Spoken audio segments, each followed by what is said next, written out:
Okay,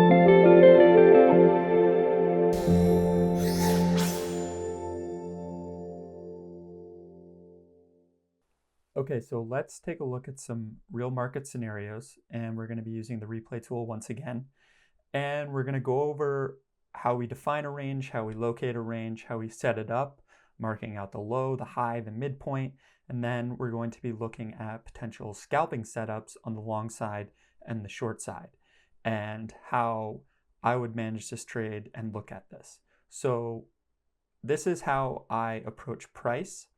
I'm predominantly a range trader, and this is the system and strategy that I like to use, and it has worked well for me in the past, and it's something I continue to use, and it really helps me get a good understanding of what price is doing and what's that conversation between the buyers and sellers.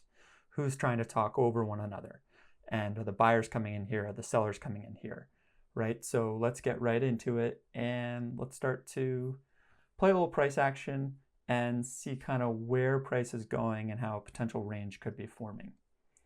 Now, I always like to get the big picture view. I really like the 4-hour layout. So if I'm just going to scroll back here, right, I want to start to understand where price has kind of interacted a lot. And I can see, this area right here. We call these deviations, you can call it, but let's say I just take a horizontal line and I put it cleanly through this level right here, right? Let's just kind of leave that there. And now let's play some price action.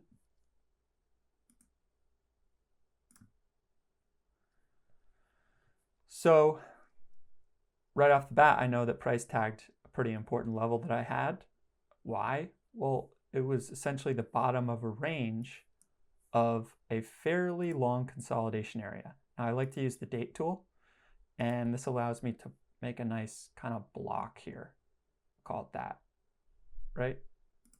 Can adjust this. Let's just call this our range high. This is a range, and this was 46 days. So, as a trader, I look where price hangs out the most, right? That's going to be a large consolidation area. If price were to come back into it, as we can see, this was the bottom of a range, so that was support at once. And what does that become? Well, it becomes resistance. So price has now wicked into it. So I'm going to start to look at that as the top of my range. So let's get rid of that. And we're on a 4-hour here, but I like to drop my time frame to an hourly and see kind of what's going on. Well, again, let's take kind of this, call it that area right there. Well, this was a clear supply zone. And what do we have? We had a breakout. Here was our resistance. Here was our support, sorry. Came down, and what was it? Well, it became resistance. Resistance, small deviation. Breakout. What should it become? What should become support? So these range lows and range highs are not only, just a price band, they have importance to them. So let's get rid of that. Let's get rid of that. And we just have context of these two areas right now. Now I like to drop to a 30-minute, sometimes even a 15-minute.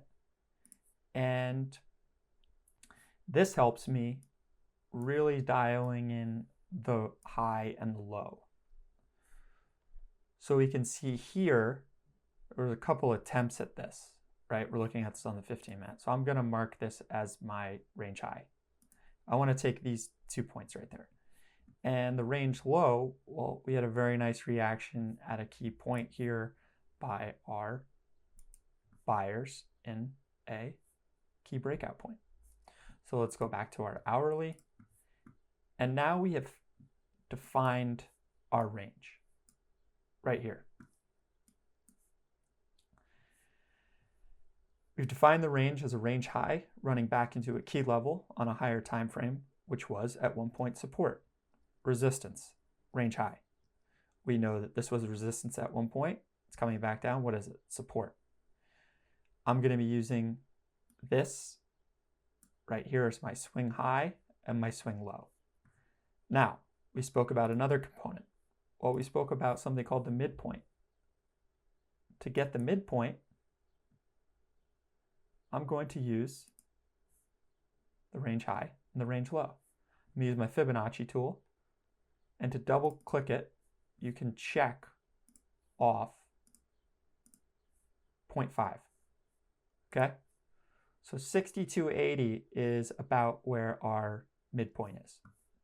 What I like to do is I take a horizontal line and I run it right through my midpoint. And you could keep it dotted, you can do whatever you want with it. I'm gonna just mark it so it's very clear to me. My lows and highs are going to be a solid line and my mid is dotted.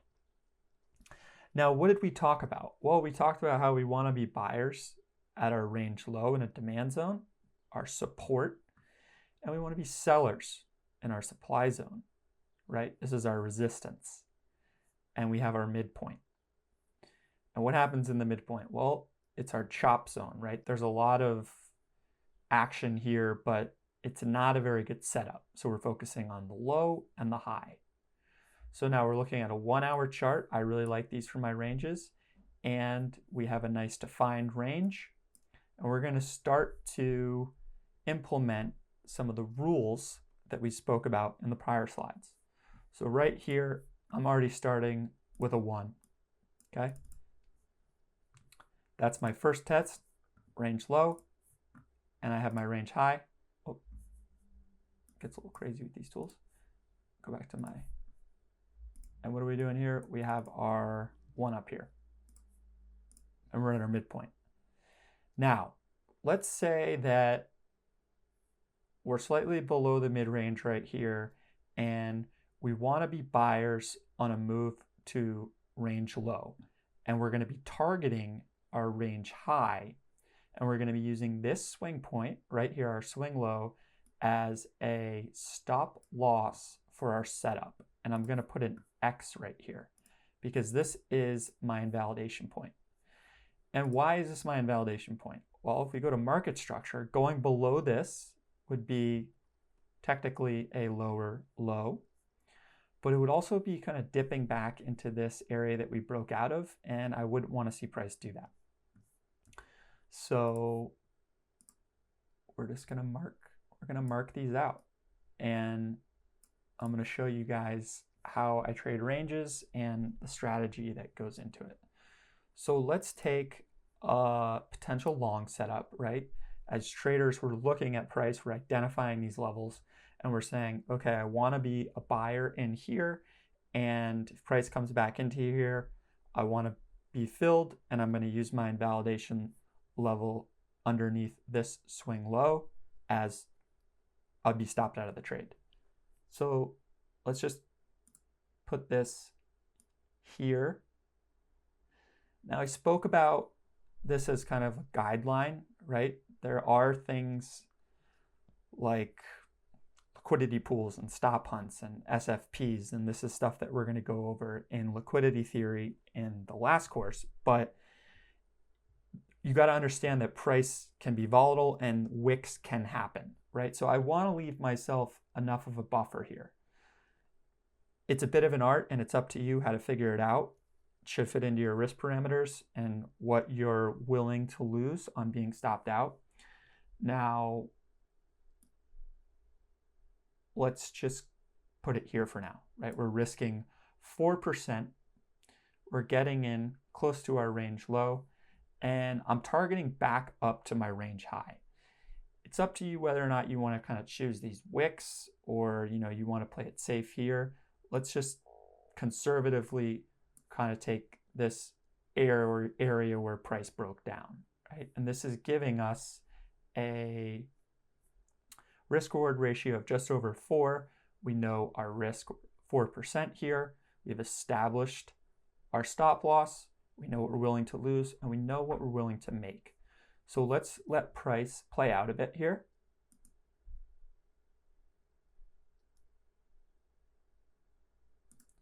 Okay, so not only is this a second touch of our range low, our support where our demand and buyers are, which is, as we spoke about, high hit rate, high probability. And this goes back to our depletion factor, right? We want to be buyers of fresh test of that, either range low, or we want to be sellers of a fresh test of a range high.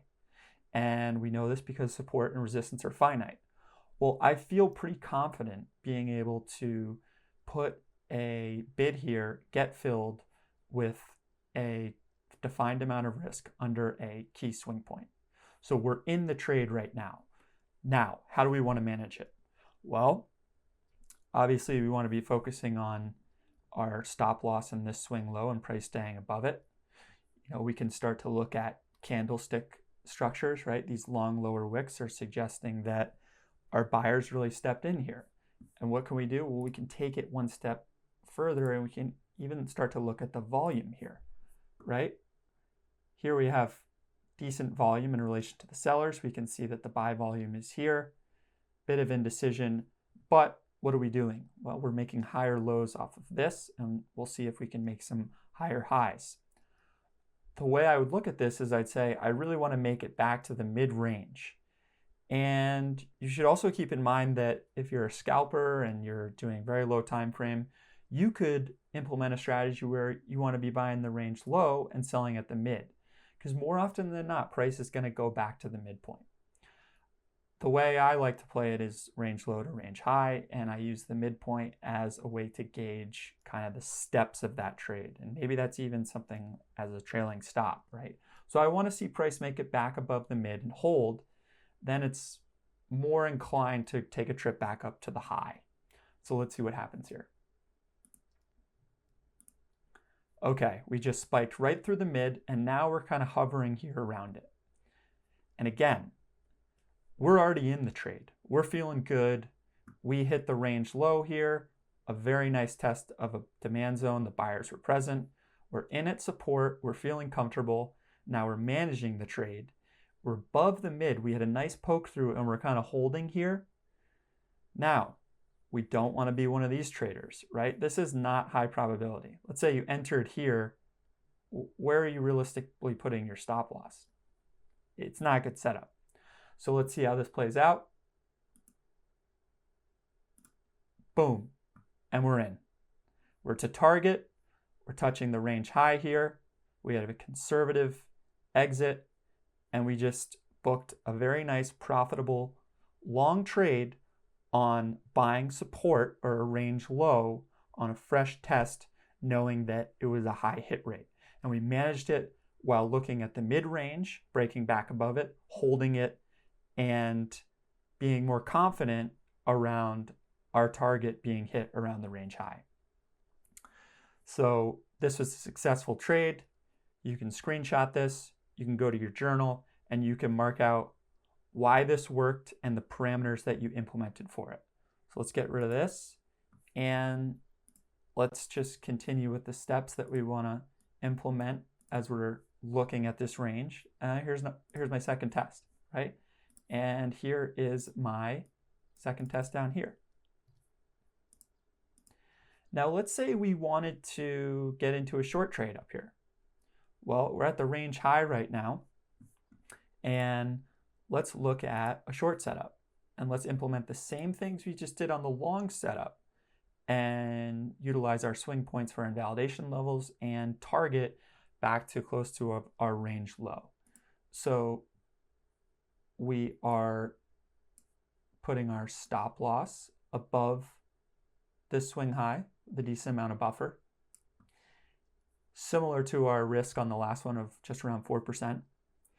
And you can adjust this, by the way, as the range forms, because now you have two very nice connecting points, and you've established a range low and a range high.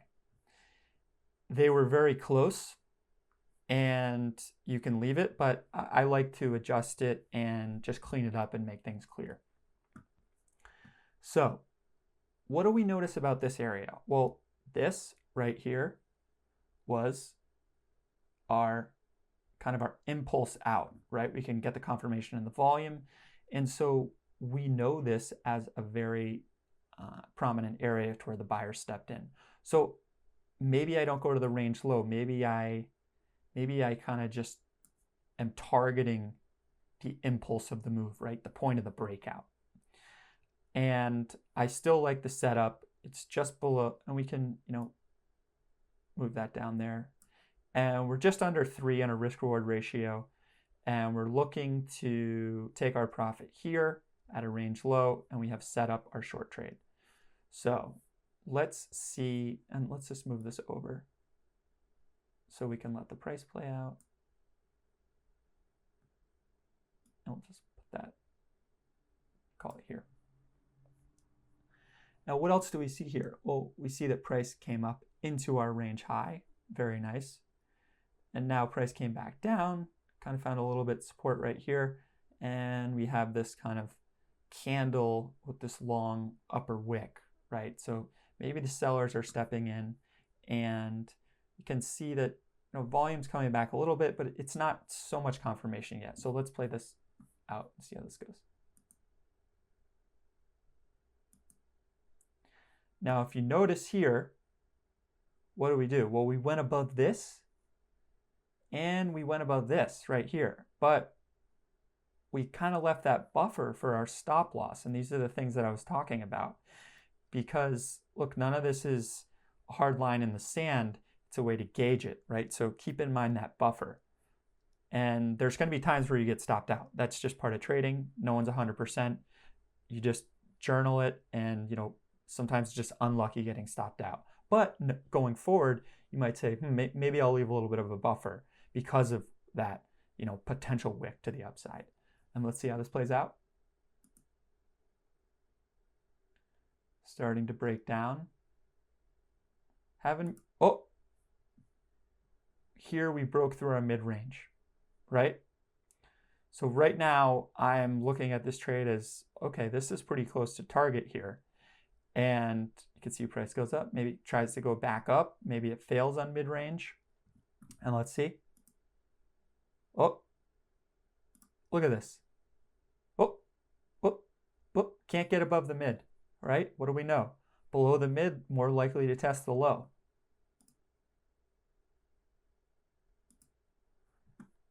And we're in our target. And if you look, let's just get rid of this. We're taking profit on our trade, and where is it?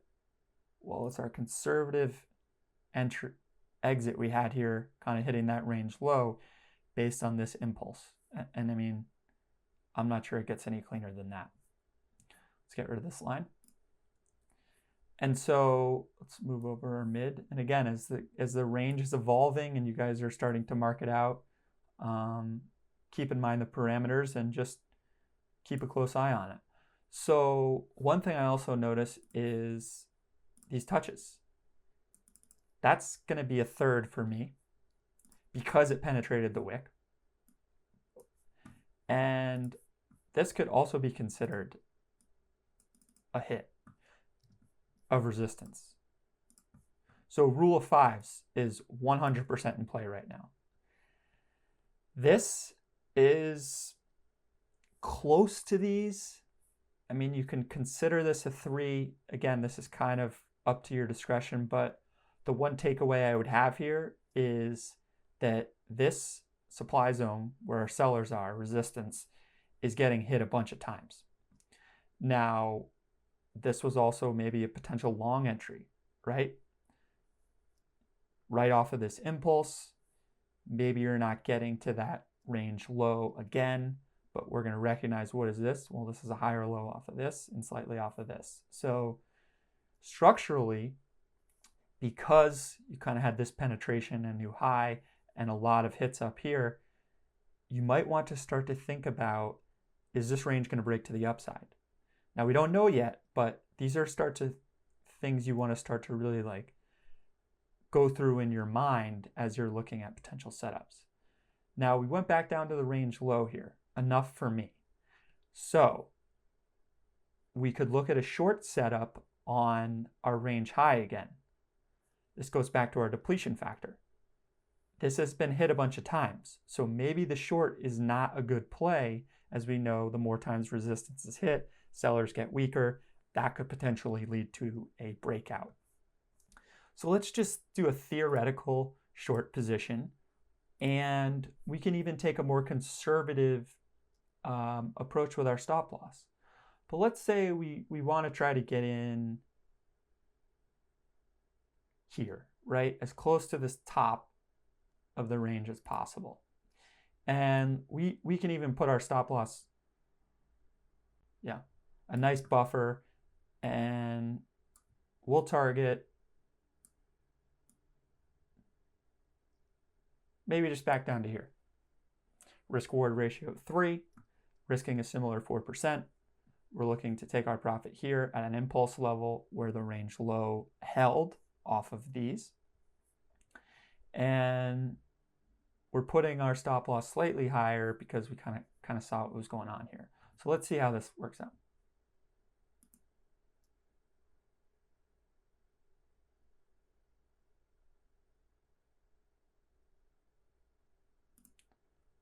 And boom, we filled, but we had a pretty extensive wick up here. Now, why is that?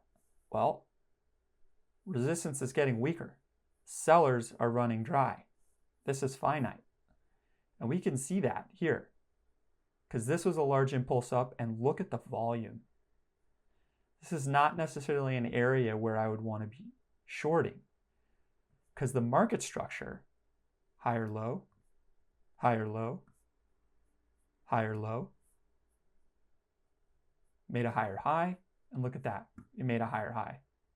So guys, all the previous lessons we went over, simple things like market structure analysis within the range are also, very important concepts that never go away, right? The basics are always there, and we're applying the basics here, and we're looking at a basic range strategy, but we're using all those things that we learned in prior lessons.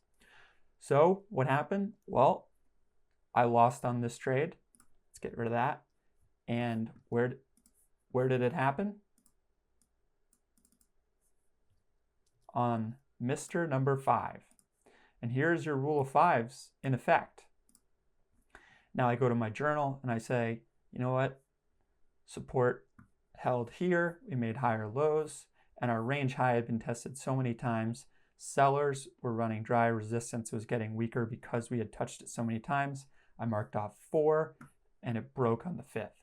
So it's not really a trade that I'm looking to take in the future. Also, there was a lot of volume confirmation around that as well. So let's let price play out here. And if I was willing to guess, this is now broken. And as we know, resistance, if we flip this, it becomes support. So let's see what happens here.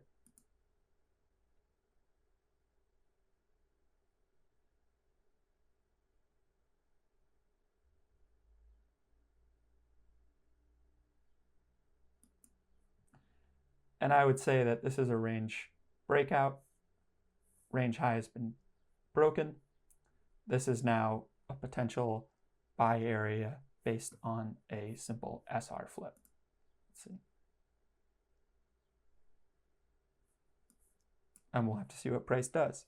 But I wanted to go over a detailed range strategy on scalping the low of a range, shorting the high of the range, how we use the midpoint to gauge the progress of the trade, how we do not want to trade in the mid-range or the chop zone, and to show you the rule of 5s and why support and resistance is finite and how these are important concepts to gauge whether we might see a breakout or a breakdown. So I hope you guys found this helpful, and be sure to practice these things using the replay tool in TradingView and study price action. And the more you study these ranges, the more confident you become in identifying the range low and the range high, whether it be off higher time frame prior SR flips. You'll start to develop your own strategy and comfort level around this. So that was a great rundown of ranges. It's something that I use constantly, and I'm glad I got to share it with you guys.